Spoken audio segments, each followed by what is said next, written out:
All right. Gosh. Hello, everyone. Welcome to the very first episode of the What the Sheep podcast. I am super excited to get started. Joining me are my fantastic friends and critters of the show. If you guys want to introduce yourselves, Kiralee, we can start with you. Yeah, I'm Kiralee. I'm Soda Wax on YouTube, and I'm very excited to be able to talk to people about Critical Role. Heck yeah. Heck yeah. Phil? Yeah, I'm Phil Burrow, known as TP Burrow on YouTube. I love critters, I love YouTube, and I love these guys. I'm happy to be here. So awesome. And last but not least, Hey, I'm Alana. I'm Gamma Alana on pretty much everything, YouTube, Twitter, Instagram. Yeah, just really excited to actually have people to talk to about Critical Role rather than just, reading comments online. So yeah, excited to get exactly. started. Super excited. So before we get into discussing this week's episode of Critical Role, we're going to do a little bit of an introduction where each of us are going to sort of describe and get a little bit into of how we actually got into the world of Critical Role. I suppose I can start. It was towards the beginning of the campaign 2 where I actually fully started getting into it. But it was towards the end of campaign 1 when their viewership was like spiking because they were reaching like the climax of the entire story. So, they had like 80,000, 90,000 people watching. And I was like, what the heck is going on? What is this? And so I would tune in and I was like, oh, like the Vox Machina was like in the title of their Twitch streams. And so I was super intrigued by all of it, but I didn't really watch it because it looked like they were sort of wrapping up the story. So I was like, oh, this is pretty cool. This probably would have been cool if I had been there the entire time. And then I didn't watch Critical Role again until episode 7 or 8 of campaign 2, where I tuned in, and it was at the part when they had their first encounter with that group of bandits that are like reoccurring throughout the entire story. And I like the moment I joined the stream was when like shit was hitting the fan, when like the bandits were surrounding them, but then Molly Mock like had like the spear. Yeah, he had the lance and he ignited it, and I was like, oh my god, this is the greatest thing I've ever seen. And it was honestly a good introduction to all of the characters too. Because each of them got to showcase a little bit of what they're all about. Except Molly has not made it as far as the rest. Spoilers. May he reign. But then after that episode, I was like, man, I have to start watching this show. And then immediately binged watched 1 through 7, so I could watch them live the next episode, or the next week it aired. And I have definitely not looked back since then. It has been a wild ride, and I'm so glad I decided to tune into the stream at that part, because I don't know if I would have kept watching it if I had not done that. But that's kind of how I got into Critical Role. Cool. So whoever wants to share next, Kiralee, go for it. you go. Next, that was such a teacher thing to do.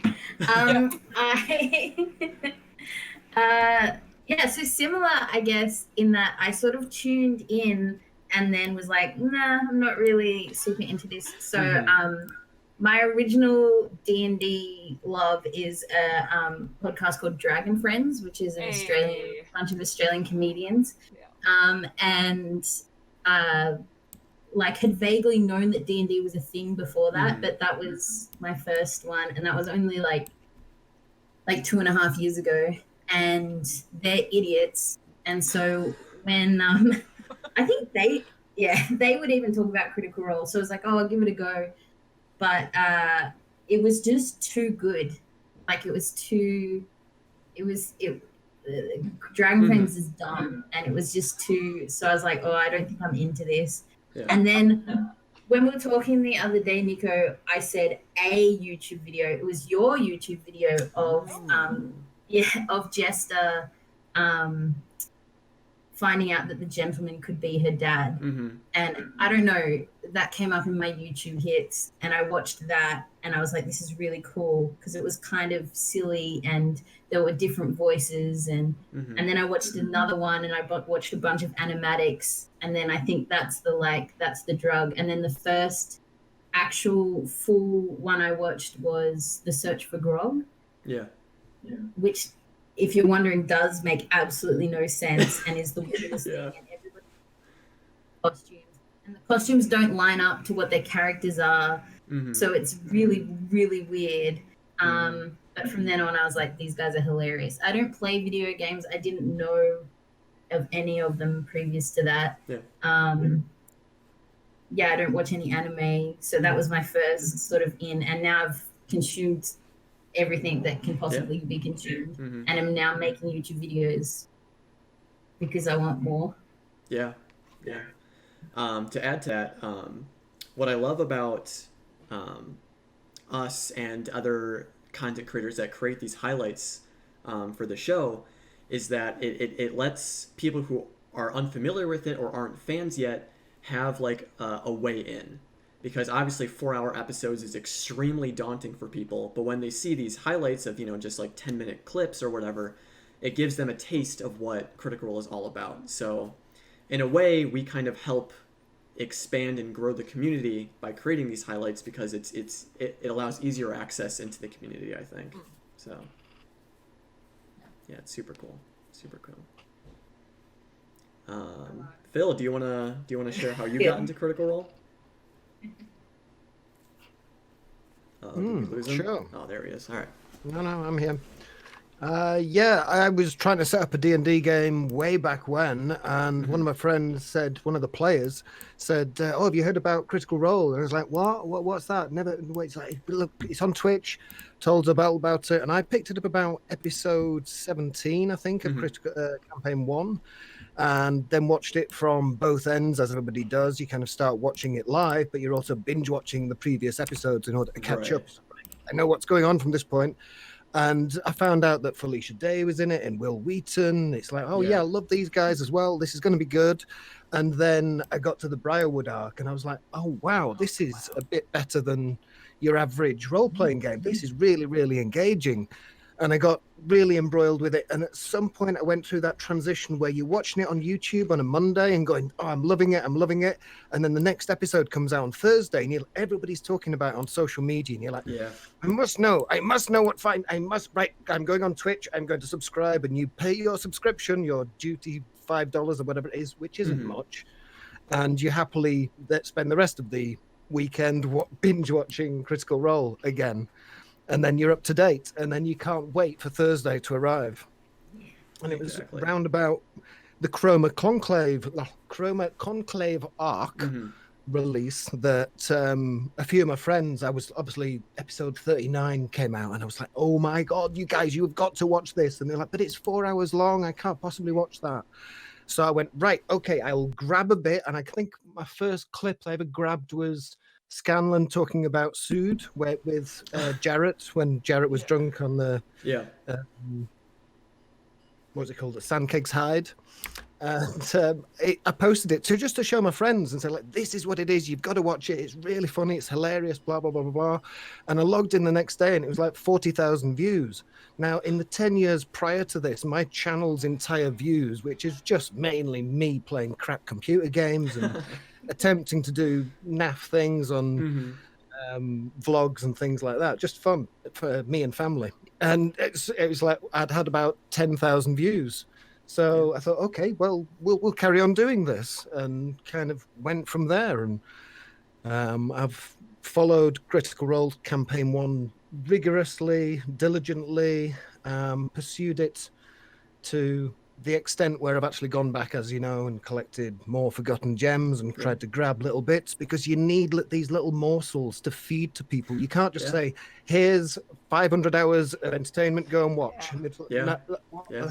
It's too daunting. They need little morsels to kind of get them interested. But the subtrain now has obviously gathered so much momentum that it's almost impossible to stop. Well, it obviously is, with Amazon deals and Kickstarters and everything else. It's wonderful to actually have seen that transition, of seeing like these guys, these nerdy ass voice actors that we all love, grow into the business that they are. But not lose that sense of like, we're still doing it for the community. We're still going to look after the critters that have looked after us all of these years. And we enjoy, in return, obviously, surprising the hell out of them whenever they ask us to do something. And we go, yes, here you go. Here's 50 times more than you actually needed. Yeah. Anything else? Yeah. And the support of the community as well. I've had so many connections from people, random connections saying, I've watched one of your videos. Have you got any more? And it's a wonderful community to be part of. It's a fantastic adventure to witness, and I'm constantly in awe of the amazing GM Matt Mercer, because I learned so much from this guy being a GM myself, but he's 15 years younger than me, and I'm still learning a tremendous amount of knowledge from him. Amazing story. Love it. Thank you. Yeah. No, that's it. It's crazy to think, because back to your point of like, when you first got into it, you're waiting for Thursday to come. You're waiting for the next stretch of the story, and it's so interesting now that like my weeks and like my life are based on when the next episode is. Like my week begins on Thursday, because then it's just making the highlights, making the aftermath, and now we have this awesome podcast that we can now do. So it's crazy to think that, before Critical Role, I didn't know what I was going to be doing, and now I have all of these, as you're saying, all these opportunities now, because the community is so amazing. So it's just really awesome to get to a point where we can contribute more to the community. So yeah. Alana. It's a circle. Yeah. Well, I guess I'm a bit like Kiralee. I started with a different D&D show. I used to listen to, I still listen to, Not Another D&D podcast by the College Humor guys, and absolutely love that. But kind of similar to Dragon Friends, it's a pretty silly podcast. And so my brother was saying, you should watch Critical Role. Like, you love D&D, you should watch Critical Role. And in my head, I was like, it seems kind of serious and maybe a bit too dramatic for me. Mm-hmm. But then he said, like, it's got all these people in it. I'm like, okay, well, I know half those people. I play video games and that sort of thing. I'll give it a go. And I remember him showing me the Zorth the Goblin clip. And I was actually like, well, this is just stupid. I feel really bad saying that, but it's like, well, this is weird. Like, what's going on? He's like, no, it's like actually pretty crazy. And so I gave it a go, and I started watching Campaign 2 first, because I wanted to catch up. And now Zorth the Goblin's like one of my favorite clips, but I think I binge watched all of Campaign 2 up to about, I think it was episode 55 is where I caught up in 3 weeks. Yeah. And this is like, I work a full-time job, so that was pretty insane. I didn't sleep much in that time period. I was just like, no, I need to watch this show. And yeah, it's been amazing. Like, I enjoy it so much. I then started Campaign 1, obviously, and cried a lot through that. And then into getting into YouTube and just making highlight videos, and it's kind of like what you were saying, I like the idea to be able to take the little stories, or even like what Phil said, taking like hidden gems or little bits that people maybe forget about, and just put them into a new way for people to watch them, make it more accessible. Because like Kiralee, I was watching animatics and clips and spoiling myself a lot with things like, oh, this looks interesting, oh, that character died, oh well. But using it as a way to kind of tell new little stories. And it was funny, in making YouTube videos, I had no plans ever to do that. I was trying to teach myself how to draw, I still am, but trying to get into art and that sort of thing. And it was the episode when my first video was the Astral Dreadnought video, and I was re-watching Campaign 2 at that time, and I watched that episode with the Astral Dreadnought, and then I was going back to my rewatch, and it was episode 19 when Matt says, oh, they've just released the Astral Dreadnought. I'm like, oh, I'm going to make a video about that. And yeah, people seem to really like it, and I was like, oh, this is pretty cool, I'm going to do it. And now it's all I do with my time, like watch Critical Role, make videos. It's great. You caught the mood well with that one. Yeah, that was such a good moment. But yeah, it's pretty much just like you said. I think Kiralee and I are lucky because Critical Role comes out Friday afternoons here, so it's the start of the weekend for us. Yeah, it's nice to start your weekend with a bit of fun. Yeah, definitely. With that, I think it's really interesting. Your first video was like you saw a connection. You were like, I want to put those things together and make a video. My first Critical Role video is a clip from Talks Machina where the final one, where Sam's reading the letter he wrote for Pike. Oh, yeah. And I've put that over Ashley reading it as soon as she gets it in the show. And I was like, because her facial, like she really responds facially to it, but you don't get to hear it until like after the whole campaign finishes. And so I was like, I want these two things in the same spot together. And that was the first one I ever made. And yeah, it was just because I wanted to see it. Like, like what you were saying. It's funny too. I haven't actually gone back to my rewatch. That was the last of the episodes I was rewatching. So I'm going to make videos and then I'll go back to my rewatch. No, I haven't. I'm still on episode 19. Yeah. I think my first video was I did like a few minor ones where I did like a Caleb has PTSD, like when they're in the fighting pits for the Harvest Close Festival, and Trent is in the room, and like he's brought up and described. Caleb has that like moment where he's like sitting there like, oh shit, the man who's responsible for everything. Yeah, exactly. I think I did like a little, it was like 30 seconds long. But then my first like legit one was one of the times that Bo and Yasha took watch, and like they had a really awkward like exchange that I saw was like super hilarious and just super true to those two characters. That was like my first big one. I was like, man, I got to keep doing this. That was a lot of fun. And it, it was well received because the community is absolutely amazing. They're so nice. Yeah, it's I know great. people bag out YouTube comments and YouTube, like people that use YouTube, but everyone's like so nice. One or two trolls, but you just ignore those. Yeah, all of a few. So we don't have to get into it too much because trolls will be trolls. But no, I won't even get into it. It's like a whole can to like to open up and stuff. But anyways, if anyone else has any closing words about getting into Critical Role or anything like that, we can begin discussion of the episode. I would like to offer a hug to any troll out there. Who hurt you?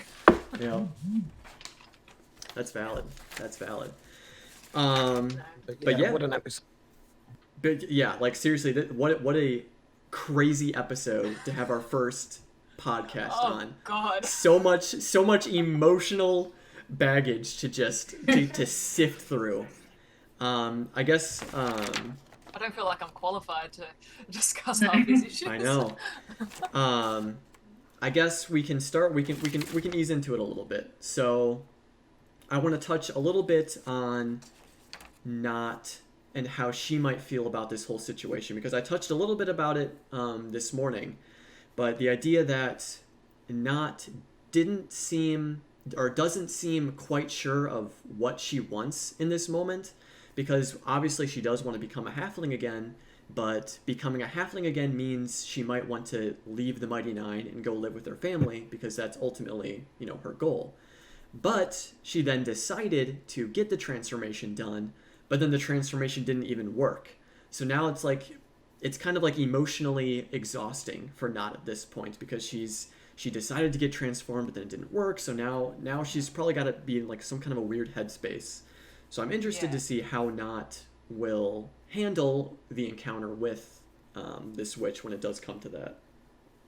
I think it's interesting too, because it's that whole idea of when you're waiting for something to happen for so long, and it was kind of sprung on the characters a bit. Oh, well, it's finished. Do you want to do it now? Yeah. And yeah, you can definitely see like Sam as he's role playing that. Oh, she's not sure. She's really not sure. And I really love that conversation last episode. Where they're like, well, you can take your time if you want. And I think Sam said on Talks that, well, as a player, you also want interesting stuff to happen. So they decided to go through with it. I think it'll be interesting the next time they try the spell, if it's all like the curse is broken, it's ready to go, if it would be easier for her to make the decision then, because she's already made that hard decision to do it.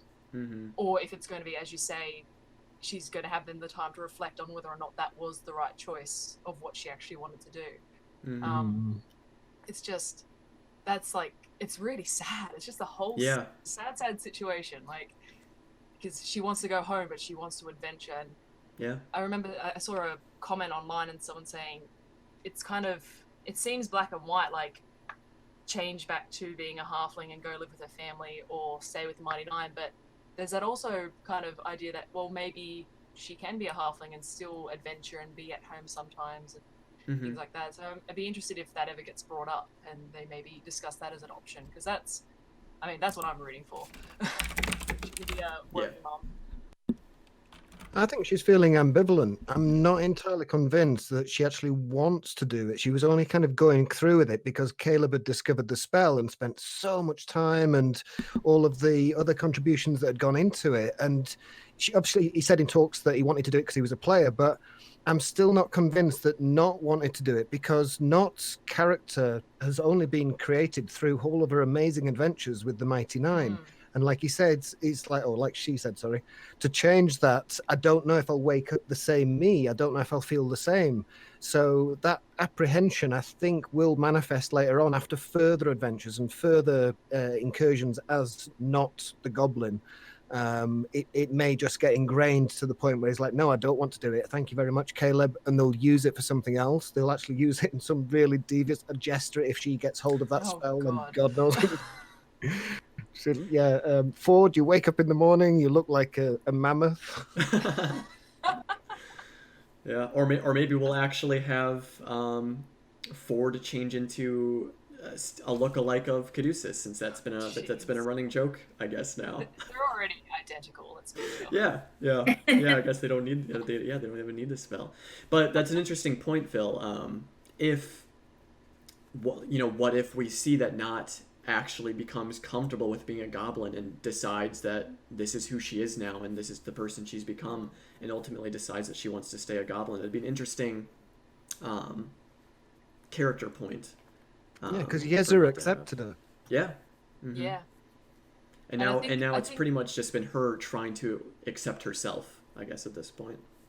She has, correct me if I'm wrong, but I think every time she's been with Luke, though, she's been in disguise. She hasn't revealed herself. That's true. No, she hasn't. That's true. So that's kind of, I think, even if Yeza does accept her, I wonder how that would work out. And also, I think she's concerned about her lifespan as a goblin too, isn't she?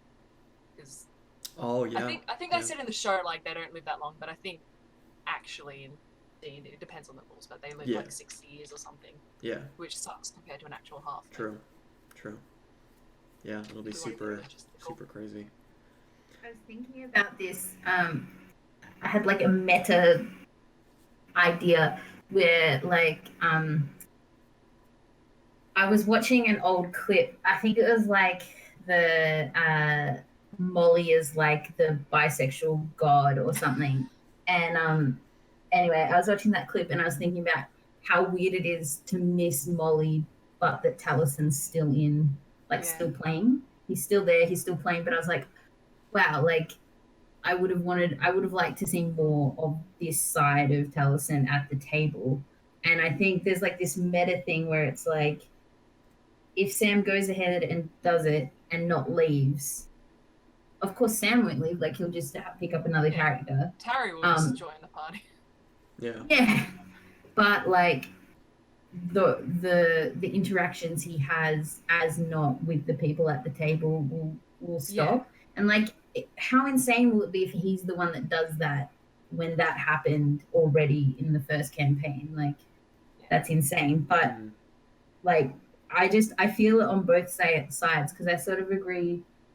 Like, I think it's, I don't think that Not knows what she wants, but I think also like there's more to be discovered with like Not's relationship with Caleb, Not's relationship with like some of the other players. And so if she turns back to Beth and then is not, it just reminds me of, like, even though she won't be dead, it reminds me of Molly going, and then you see this different side of Taliesin now. I want to see more like bisexual god Taliesin. Yeah, man, I miss Molly. I do love Caduceus though so much. Yeah. Like, I feel like he can, like I'll say it. I prefer Caduceus to Molly. So. But, Yeah. like, but that's also probably just because we've had more time with him. But Yeah. no. I told you what happened when I went to Comic-Con and I bumped into Molly and we both ended up crying. Oh, no. And I mean, he was gutted because he'd spent like a year building his costume, and it had happened about 3 or 4 weeks prior. And I was just like, "Oh my god, oh wow, you look amazing!" But he was a cool guy, though. I forget his name. I met so many people at cons, all critters. He's like, "What was her name? What was his name? Oh, which Ford was that? Oh, never mind." Yeah. Yeah, no, the cosplayers are incredible. But another point that we can segue into, or another topic that I was interested in, is the conversation between Yasha and Caleb when they were at their night's rest. I was so I don't think I understand. So I understand why Yasha went to Caleb for advice, because it seems like they've had very similar experiences. So Caleb could understand what she's going through. However, I don't think Caleb might have been the best person to ask for advice, since he's kind of already given up in a way, and he is under he believes that he can't be saved. There's no hope for redemption. Yeah. But there is like a glimmer of hope, because he said that he wants to create things that will better the world, that will make people's lives better. And if he's able to do that, then maybe that's his path to redemption. What are your guys' thoughts on that conversation? Because it's clear that Yasha is trying to figure out how to relieve this burden of guilt that's weighing down on her. I was definitely feeling that. I was thinking as he was saying those things, like we can't be forgiven or things like that. That's not what she needed to hear, really. Right. Like it might be the truth. At least Kayla believes it, but you could see it was just hurting her so much, like, to hear that. And it's just so sad. The fact that he feels that and he believes that, and he said before that it's not up to him to be forgiven. Like the only people that could forgive him are dead. So he, like you said, probably wasn't the best person to talk to, but the best because of their shared experience. Like he's the only one that could really understand how she's feeling. It's just his outlook on it is quite quite sad and quite not defeatist, because I don't think he's a defeatist, but it's just kind of a bit self-loathing and that sort of thing. And that was just a really such a well acted scene too. God, I love it whenever Ashley and Liam have a scene together. But that was pretty heavy. Do you guys see that they I don't know whether it's because we have eyes that search for like missable moments, but there was this moment where after they chased away the bandits, Matt sort of did that thing where he quickly moved on to like the next day, and Ashley and Liam looked at each other. They looked at each other and smiled like, oh, we missed the opportunity. So like I think they've both been thinking about what that conversation I don't think they rehearsed it, but I think they were both have been thinking about what that conversation might look like. And that makes me think that like it was even Liam knew what he was doing in not giving her like not giving her absolution, basically. Like it's really uncomfortable because you want that to happen. Yeah. But I think he just spoke from where like Caleb really believes he is, which at the start of the campaign was him rubbing dirt all over his body because he thought he was dirt. So he's come a small way at least. Yeah.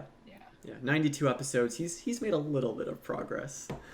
Eventually he'll get there. I think it might have been on Tumblr, but someone made like a really good point of after that conversation, he turns away, like he kind of rolls over and he's facing away from the group in the dome, and it's like a very nice kind of, well, it's not nice, but by Liam, it was a nice action of that kind of separation again, even though he's been so close with the 90s, and he says like, he never outwardly says I love you or I love them. Well, actually no, he does say in that scene, doesn't he, like he loves those people. Maybe I'd have to rewatch it, but it's kind of that aspect of like, I don't deserve them, and he was separating himself again in that one scene. So I'm wondering if that conversation maybe had negative effects on him as well. But I have a question, unless Phil, do you want to add any more to that? But I have a question about that conversation, which everyone's going on about. But the question of, do you love her? What do you guys think? Who is talking about who? It's killing me. Yeah. I think that conversation's been coming in a while. I think since he bought her a drink after the pit fight, and he said, I understand, which was an awesome fight where she was going, show me why you're the champion, just getting beaten the shit out of it. It's just like, wow, what is she doing? She's obviously got some secret plan, but no, she just wanted to get knocked the fuck out. So that was a brilliant scene, and I think as a result, this was like the climax of it for them.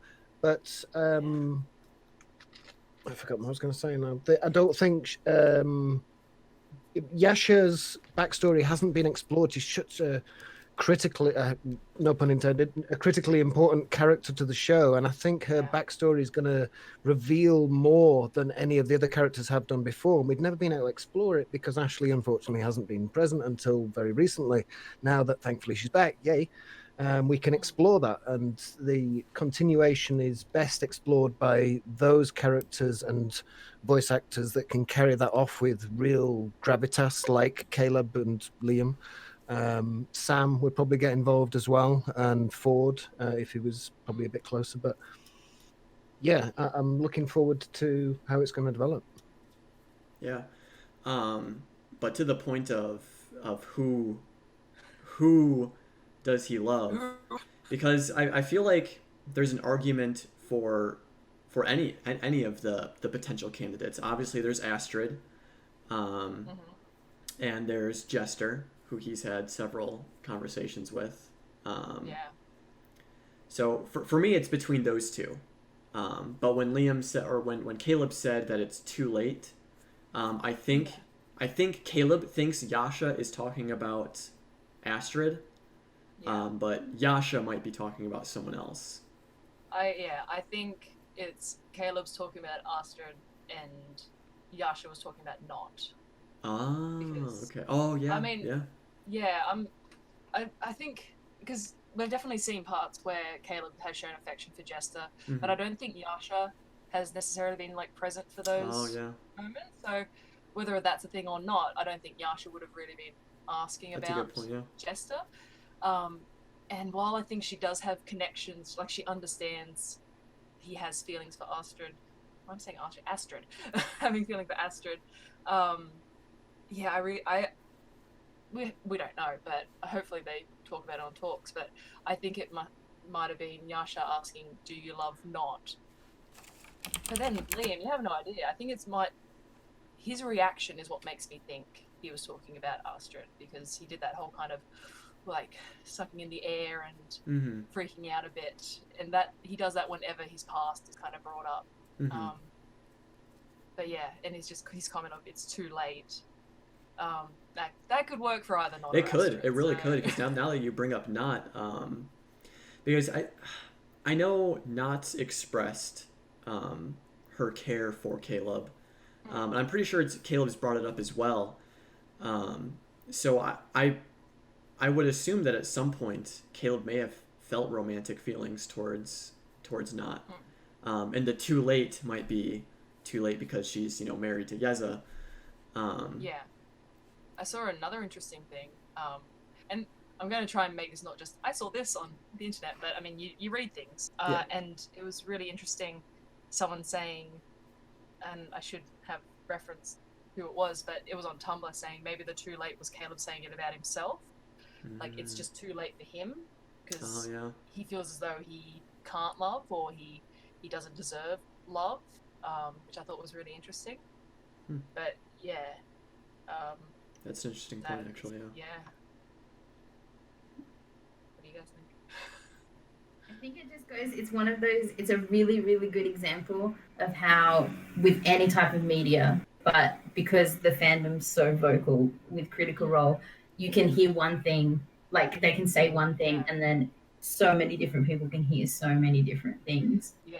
Like I love Caleb and not. I love that idea so much, but I understand that like plenty of people don't even see that, can't even see that because everybody gets something different from watching, and so yeah, that was such a good moment that really highlights that because there was no like it was almost purposefully undefined, and so everybody can sort of extrapolate out what they think. Yeah. Mhm. The widow jest shippers went absolutely wild. It was great. Yeah. Mm-hmm. They're my favorite shippers. They're so lovely. Yeah, it's super adorable, super adorable. Phil, I want to circle back to you because I'm interested to hear your thoughts. Going a little bit back to one of our previous topics about the Yasha and Caleb conversation. What do you think Yasha needs in order to accept what's happened and take the steps to move further? Oh, the words sometimes come out of my mouth in English. The road to self. I don't know. That's a real quandary. But didn't Matt announce that there was a storm coming? Yeah. Yeah. Mm-hmm. Yeah, which is a bit kind of Terminator 2. There's like, there's a storm on the horizon. It's like, what does that foretell? He's prophesying something there, which I'm always looking at Matt and studying his face for that big reveal, which I'm sure is coming up. Something is on the edge. We're right on the lid of things happening. Mm-hmm. I think that might be like he's hinting towards Yasha's like transformation maybe, because she's fallen Azamar, and I can't wait for Cord to get involved again. And that like episodes ago, back when they were in Jorhas the first time, when she was trying to break free from the chains and Not and Jester were watching, man, that was insane. And she got so close at that point, like almost breaking the chains. And it makes you think, would the whole Oban thing have been different if she had succeeded at that point? And like, I think like the feathers starting to appear, but it just didn't quite work. So I'm really looking forward to the point where whether or not it happens or not. But I mean, that's kind of what Fallen Azamars try to strive for, I guess, to get their weapons back and to be like. If he follows the same path as he did in Campaign 1, then the big reveal or the Chroma Conclave attack reveal could be a conflict between the gods, basically between heaven and hell. We've already had a brief insight into it, but we all perceive it as the conflict between the Empire and the Dominion. So it's not always immediately transparent where we're going to end up, and I'm intrigued by what that actual big reveal is, and I'm so worried it's going to happen at TravelerCon. It's prophesied it's going to be a happy, wonderful, amazing adventure. It's going to be in a volcano, which is freaky, but that's going to be cool. And I'm just so worried they won't quite get there, and Jester's going to be devastated. So I hope it's just after TravelerCon. Yeah, I have my own set of worries about TravelerCon, but also with the negotiations, like with the negotiations happening, there's going to be some pretty major players from both sides of the conflict. We might have a Chroma Conclave incident at the negotiations. That would be a perfect time to take out like pretty key members from both sides if you're a part of the cult, just to try to squelch any attempts at stopping the cult. So not only am I worried about the Empire probably pulling some fast stuff on the Dynasty side during negotiations, but I'm also worried that the cult might be making moves around that time as well. So there's just so much to worry about. It's in the ocean, so there's and Ukatoa's in the area. Oh God, as soon as 4 weeks come around, like in game time, things are gonna start schmoving real fast. No, TravelCon is a concern. Yeah. I reckon whatever happens this week, 100%, and every week since Ashley's been back, just shows how much we lose, how much we've lost by not having her at the table. Like, her choices are, like Phil, you were saying about the fight, her throwing her fight, and just a bunch of stuff this week. Like, she's incredible, and whenever she does something, she like really silly or really dramatic, or I just go, oh, like I can't believe she's not, she's not been at the table, and it's just that it makes sense why. I mean, I understand it's a big show, but like for a DM to let somebody move in and move out, that takes work. Like I DM 3 tables, it takes work to have somebody and work out how to write them in and write them out of a game. But it 100% makes sense why they push so hard to have her there, because her choices are incredible. Yeah, they are. Yeah. Phil, did you have any other thoughts on Yasha or the Caleb and any of those guys before we? No, I'm good. Only somebody in chat reminded me that I can do this. Ukatoa. Ukatoa. Yes, very good. So well done. Alana, did you have any big like topics you wanted to? Oh man, I have Talk a about? couple of things.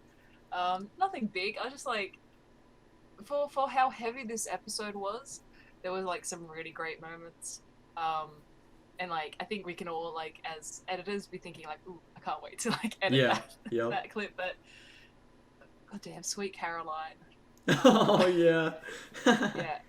That was Good times great. never been so flute. Like, That was a great moment. It's like a nice throwback to Scanlan, but in the worst way possible. Exactly. Yeah, I love those little moments that pop up, like Caduceus impersonating for that whole conversation of what are you practically brothers, and then Oh, it's so good. Wonderful. Anytime they try to do impersonations or accents is great, because it's just you can just tell it's them having fun. But yeah, now I'm trying to think. Oh, I will just say Find the Path is my least favorite spell. Oh. It's so dreadful. I honestly never even heard of it, but that's probably for the better because it's so.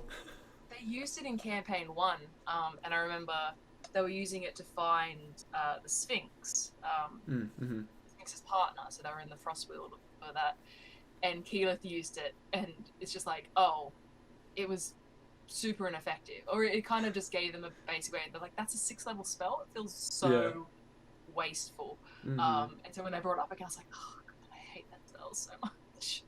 But yeah, that's just personal preference, I guess. Yeah. Yeah, I don't know. Love seeing the bandits again. I've never even heard of that spell. That's absolute bullshit. Yeah. Level It's 6? Are you kidding me? 6th level It doesn't even sound like an actual spell. Find the path. Like, It's it's just like- Google Maps.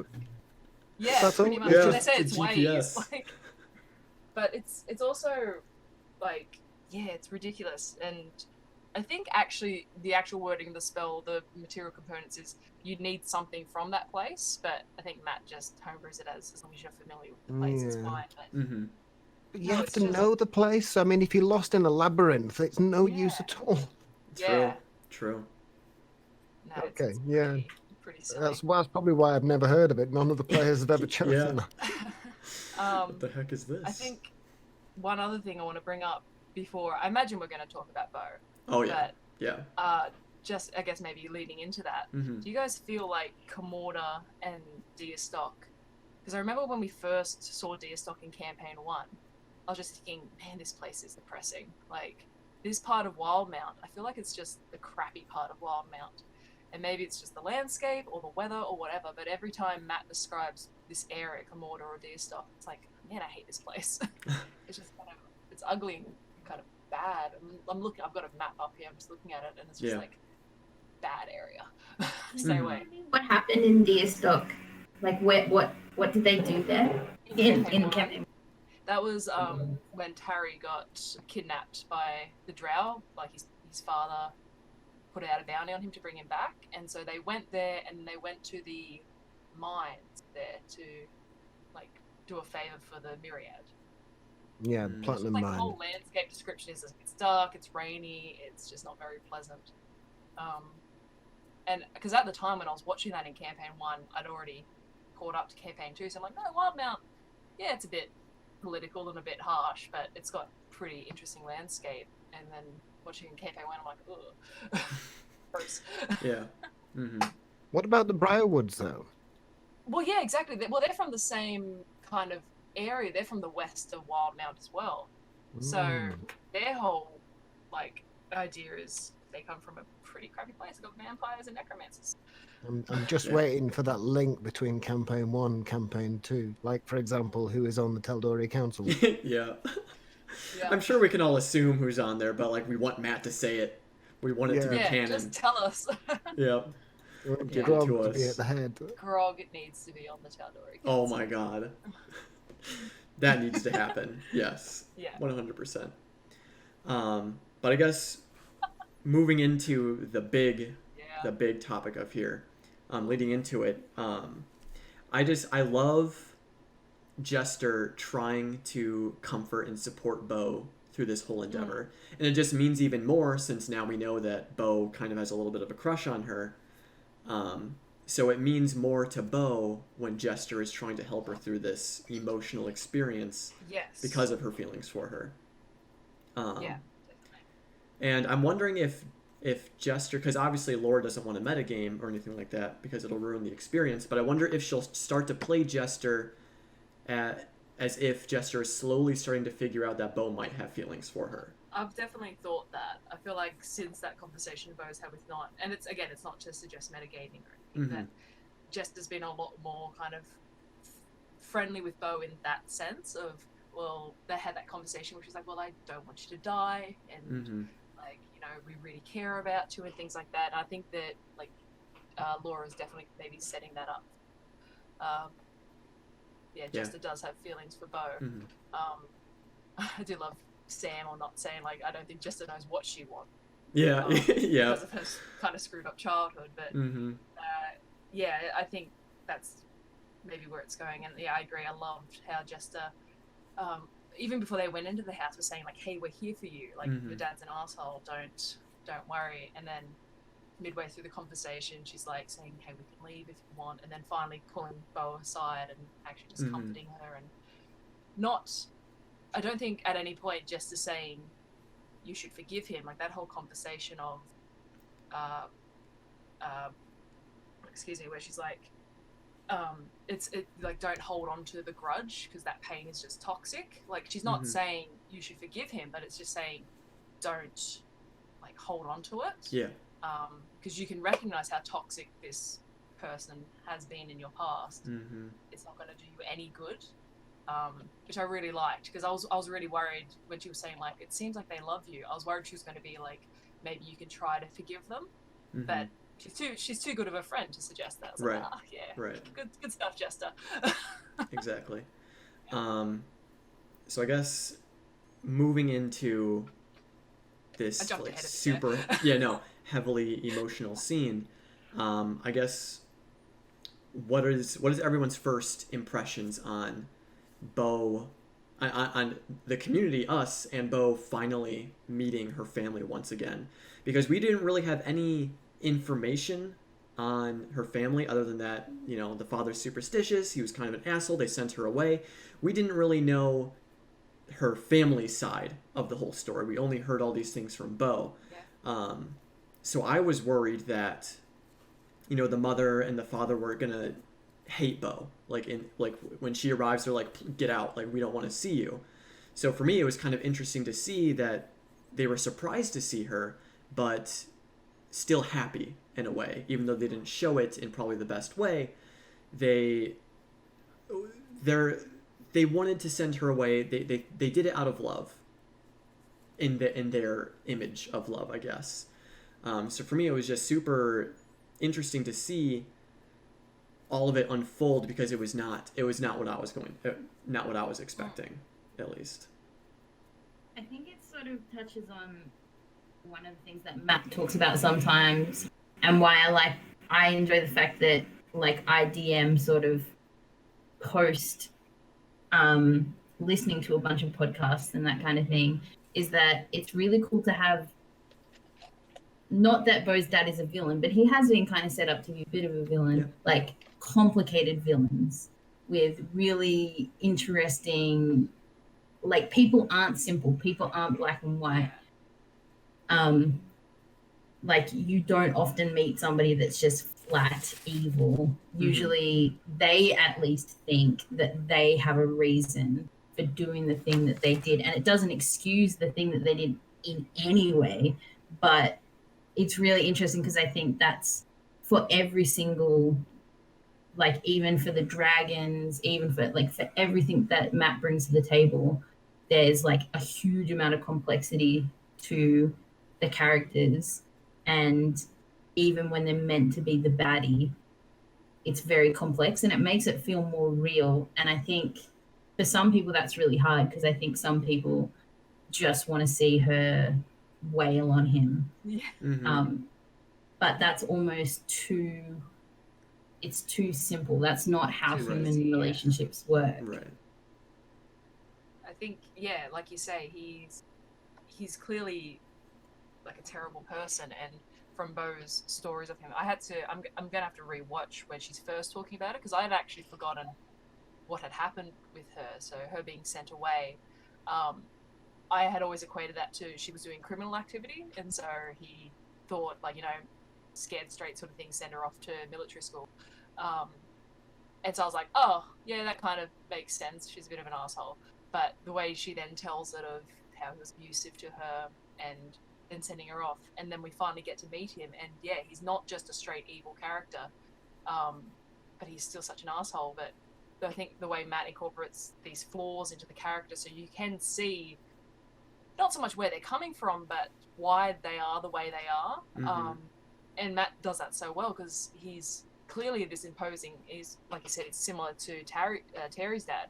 He's like this super imposing, powerful figure, but he's a bit cracked. Like, he's super superstitious. He doesn't know how to interact with his own daughter because he's damaged that relationship so much.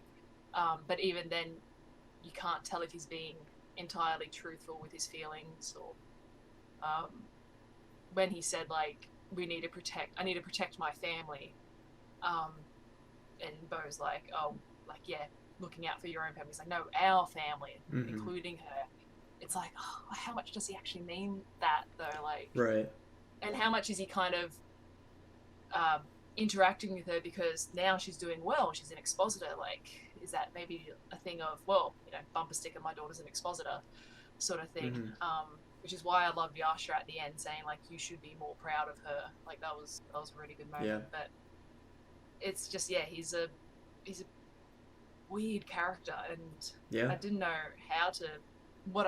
what to think when we're going into it, and I'm still even more confused by this character. No, definitely. But I loved Marisha's role play. That was so good. I think seeing Bo get emotional, even just like when she first did it with Ford in the leaky tap. No, the evening net. I didn't want to say the wrong one. I didn't want to get them mixed up. Leaky net. Yep, the leaky net. Yeah. When she first started to get emotional with that was really good. But then obviously the whole conversation, it's just like, wow.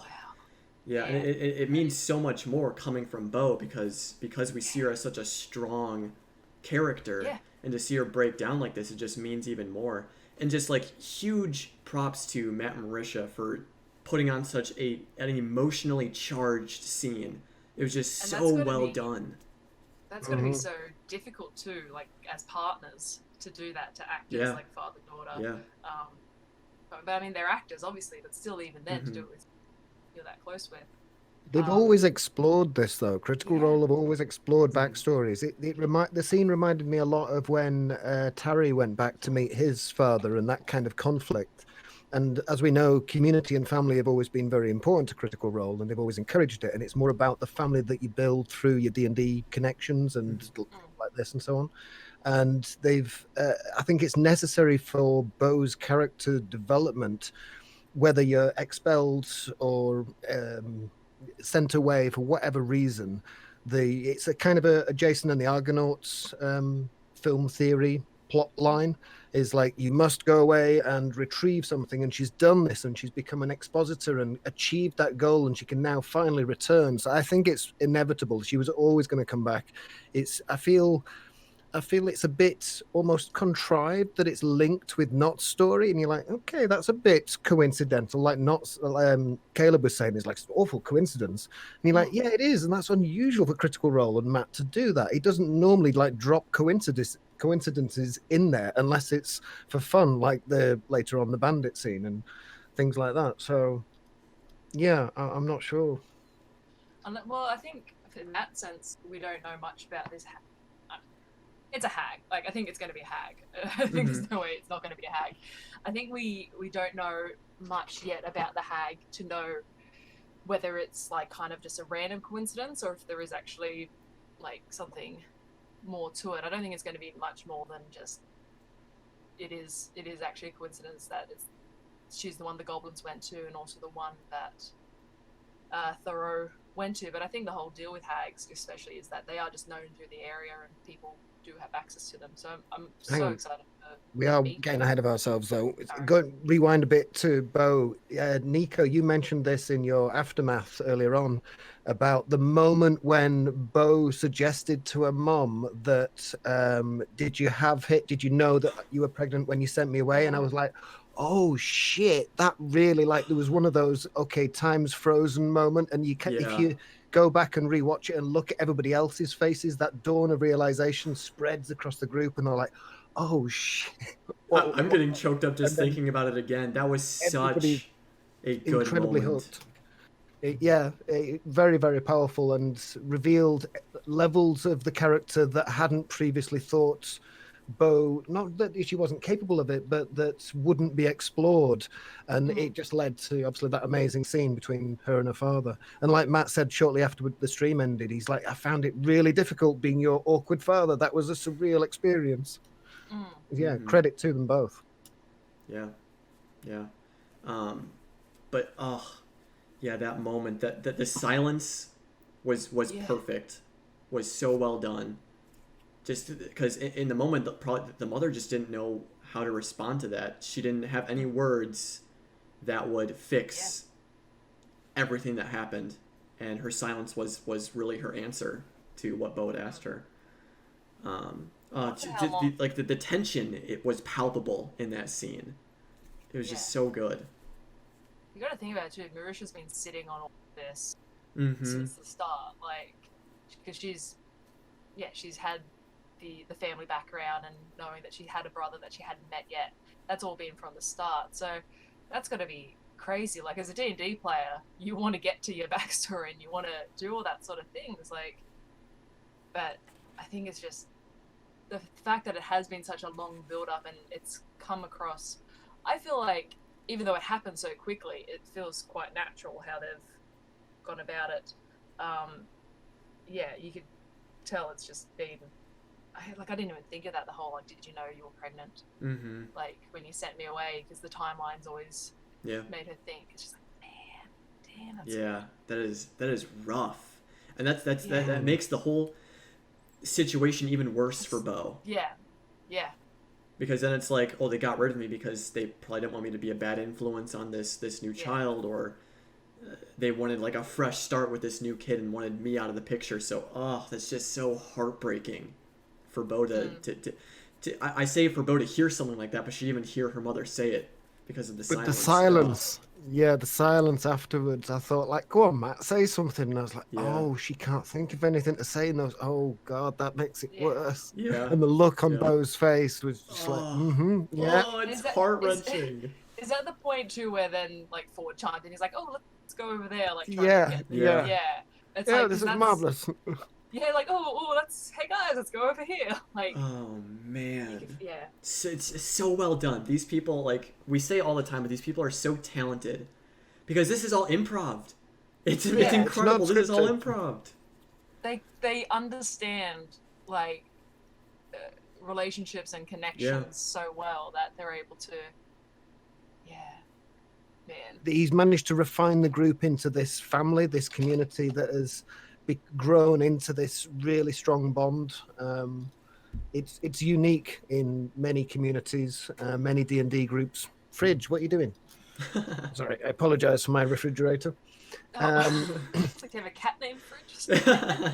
No, it's never mind.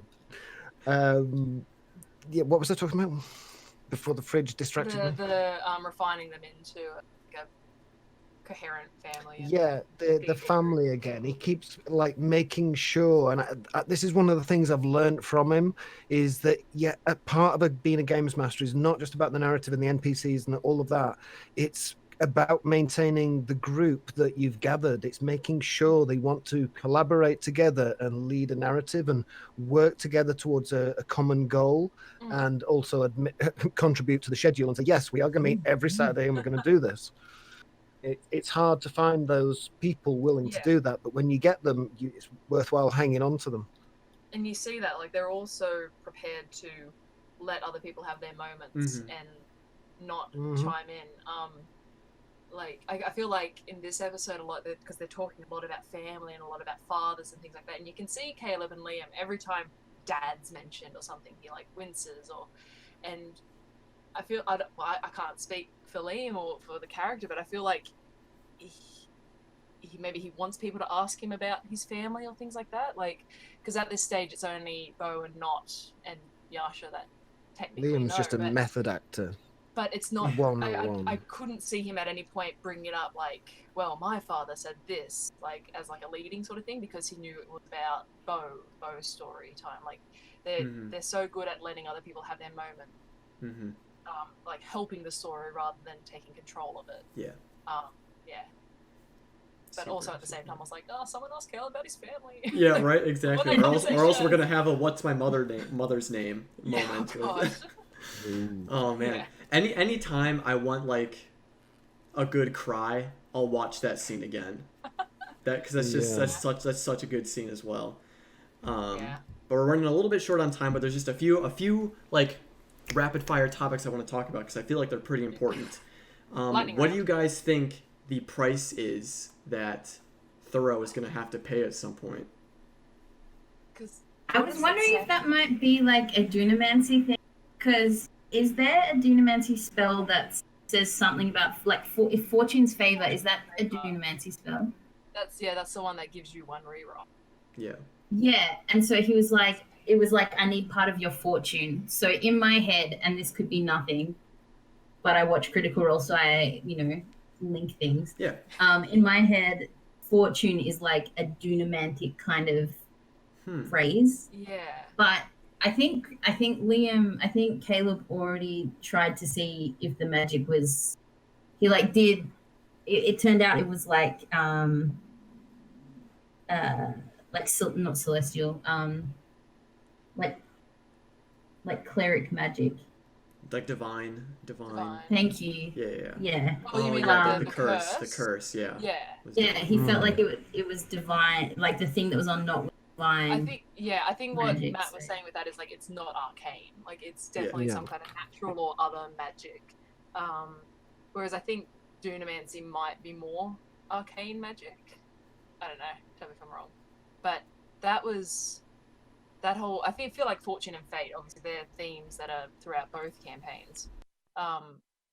Because what does she actually say? What's the quote he gives? It's something like, your fortune will, I don't know. Will humble you or something. You'll humble You'll you, be humbled, yeah. You'll be humbled by your own fortune or something like that. I'm wondering, I'm just seeing someone's made a really good comment on the Twitch chat saying like maybe his payment is the fact that he is so paranoid and he's always looking over his shoulder and things like that. But that's a good point. I don't. And I feel if they kill the hag, does that mean it all gets undone? Yeah, that's also a big question to ask because not even Thoreau really knows.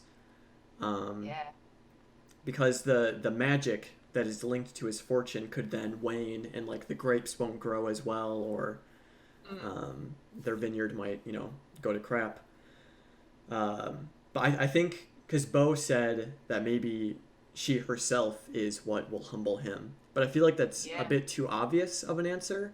It would make sense, definitely, but I feel like there's something more because there's always like a catch with like these deals with like greater beings who grant you boons and stuff. But I hope I'm wrong, and I'm even hesitant to even say it, to even utter the words into the universe in the possibility they could be caught by the mind of Matt Mercer. But if he has to make a choice and offer up one of his children, Oh, that I that think potential choice. And obviously Bo would be the one to step up. She would do the right thing, but it would be incredibly a traumatic scene to undergo and Mm-hmm. have to make that choice. And the rest of them obviously would be trying to find some way to save it. It would be another Vax Yeah. moment. Oof. Oh no. I I would really not be hope I'm ready for wrong, that. Oh. but Yeah. I've found an uncanny number of times I ever thought, and it seems to manifest in Critical Role. Have I told you about the well? I was planning D&D one night, and I was thinking, like, how deep is this well? And Matt just went, the well is 25 to 30 feet deep. And I was like, whoa, that's surreal. Oh my God, how does he know? Yeah. Um. Come on. Yeah, I'm so looking forward to them being the hag. Like they're Mm-hmm. so great, and just that one glimpse we got of her from the scrying spell of Oof. just how creepy she Yeah. is, and uh, Mm. I do like how he said it. She's reminiscent of Kiona the Keen. Like Mm-hmm. that's exciting. Like, But back to the like the theme of this campaign, or like one of the themes is like morally gray characters, because again, we're seeing this hag as an evil character because what she's done to Not, but yeah, she's still not an evil person. Like she's doing what she does. She yeah. well We don't know enough really right. about her. So it'll be interesting to see her because when we get to the hag, we'll be like, all right, we're ready for a fight, but there might not even be a fight. Maybe Yeah. they will make a deal with her to break the curse on Not, but in return she'll want something. Yeah, and also it's also great. Like the goblins needed to eat, not kill the leader of the goblin. This lady was just doing something that was like payment for like for a favor that needed to be repaid. Like potentially they'll get there and they'll come in all hot, but like she's going to be a bit more gray, and so maybe the favor, maybe the fortune that needs to be like repaid is going to be something in kind for Like helping Like someone she else. she predicted Yeah. that the party was going to come back to break the curse on Not, and then this is the fortune that's to be humbled by I Thor. wasn't It's even all thinking that, but connected. that's intense. Yeah. When she saw the scrying ball, and she's like, I hope means I'm going to have friends. Yeah. Oh. Yeah. Ugh. And she's using runes, which are like typical divination sort of Yeah. stuff. Like she's a fortune teller. She sees the future. But I love that description of like the runes falling into place as if they're controlled by magnets. And you're like, oh, that's really Yeah. cool. Such cool imagery. Ah. One of the last things I want to also talk about is along the idea of if the hag is killed, will the fortune cease to exist? And I'm curious because so during the conversation, Bo was taking like minor shots at her mother, saying like, "Oh, you're still passive," or it's okay to have an opinion of your own. Seeing as, which basically means that the mother seems to like fall into line with whatever Thoreau talks about. So what I'm interested to find out is if the mother is actually under a spell, because we know that Thoreau wanted to marry this person, but he said he needed like a fortune in order to win her favor, so he went to the hag. What if the hag? Everything that's happened is a result of the magic. Yeah. Good thinking. So Because I'm they wondering. also say like, sorry, No, you're good. they also say like, when he's describing the story, telling how things happen, he's like, and then I planted the grapes and they grew, and then we were blessed with a child, sort of thing. It kind of makes it seem as though like everything that happened is a direct result of that deal, and whether or not that's him being superstitious. But in my head, it was like, oh, could they not have children before or something like that, or maybe is that the influence, the fact that they were then able to have a child? I don't understand. I'm a bit confused on this point. I'm not sure if it's just an American thing, maybe, or something from language. I don't know. But when they say like the bow, you will get a bow. Is that a thing, or is that just them saying you will have a child named Bo? Like, I don't know. I've never heard that before, so I was kind of like, okay, Yeah. so that's how we do it now. All right, cool. Yeah. I'm wondering if that's a term for something, maybe, like. Mm-hmm. And I'm just stupid. I don't know. No, you're good. But interesting. For me, I'm full into that theory of this is all connected with magic, and that if the hag does die, the mother will leave the dad, or maybe even like the son, or something will happen to Bo, since Yeah. if that is true, then Bo was brought into this world by magic in a way. So it'll be... Oh, I think it's a French thing. Oh, maybe. That would actually make that would make sense. I tried to look it up. I couldn't find anything, but I think it's a French thing, which I think would fit that kind of theme. Mm-hmm.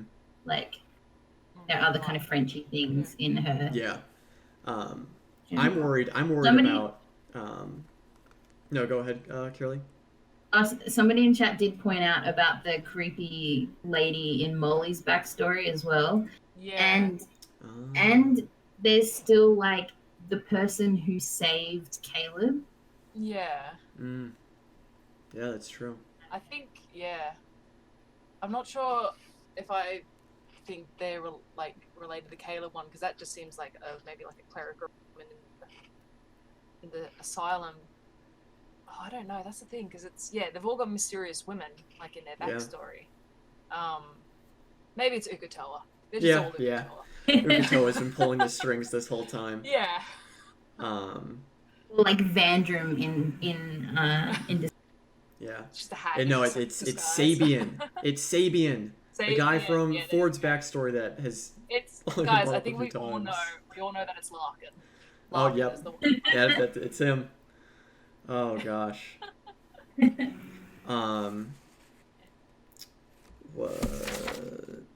one of the last things that I want to just touch on briefly is Yasha sort of hanging back as the rest of the party is leaving, and then having that like brief moment with their hey, you need to appreciate Bo a lot more.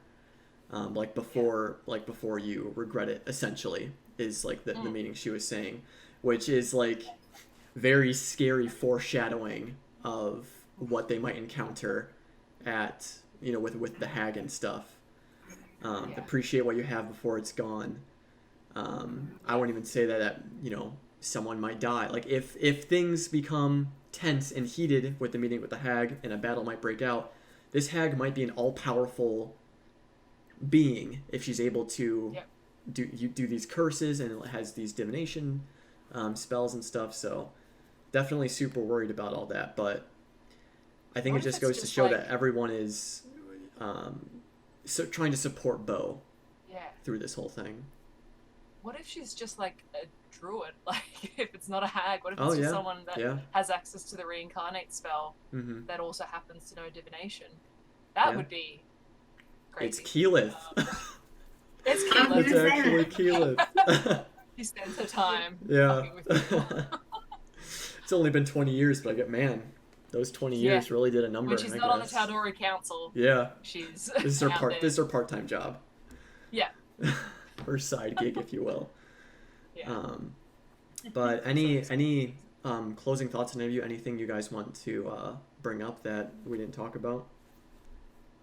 No, I mean, like I said, it felt like a hard episode to watch, not because it was like bad or anything or like slow. It was just like so much tension and emotional weight to it. I was watching it last night at like 1 a.m., 2 a.m. in the morning, and I was so tired. I thought, nah, I've got to keep watching it. Like, it's hurting, but I've got to keep watching it because, I need to know what happens and how I feel about it. And I saw on Twitter this morning Matt saying how I feel like a lot of people, they can relate to that sort of theme, or they can relate to that sort of story, and it just reminds you of like how lovely they are for looking out for all the critters and just constantly being forces of positivity and things like that. But yeah, I thought a thing that was a bit different to normal is that they took like a second than they normally do after. Like it was live for a little bit longer after it finishes yesterday.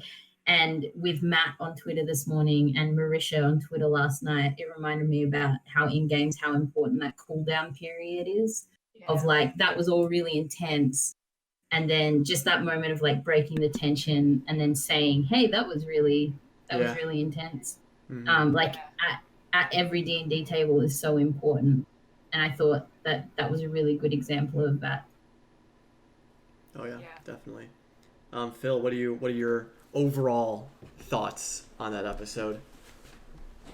Oh, it was climactic in a number of levels, in that we needed a good solid resolution from Nott's backstory. We needed a link into the new story, but we've also got a continuation of Nott's story. So we're actually continuing two stories at the same time, as well as making a pit stop in Zadash, which is always fun because they get to pop in and see the gentleman. Yeah. Yeah, it's So super awesome. yeah, it was an incredibly traumatic roller coaster to watch, as always with Critical Role. It's very up and down. I mean, those 6 hour, 5 hour, 6 hour sessions they had at the end of campaign 1. I can remember staying up and thinking, like, okay, it's 6 a.m. I'm at work at about 8. I need to stay up and watch this. I'm not going to bed. There's no point going to bed for an hour or two. And just fighting through the day in order to get home and watch the end of it, and knowing that, like, I'm at work and I'm seeing, I have to turn Twitter off because you're seeing updates that are still continuing. It's like, they've been playing for 6 hours or more. Oh my God. These guys are committed to what they do, and they're very good at it. 100% agree. Again, yeah, just such a great, emotionally charged episode. And it's great because, we learn lessons with the stories that these people are telling.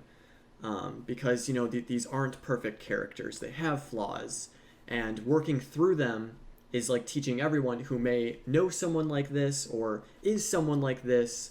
It's a good way to learn how to deal with it in different how to ways. help someone deal with it. Yeah, or help someone deal with it, which is one of my just favorite things about Critical Role, is the lessons they teach and how everyone is just super supportive of everyone, which is always my biggest takeaway with Critical Role. Yeah. So.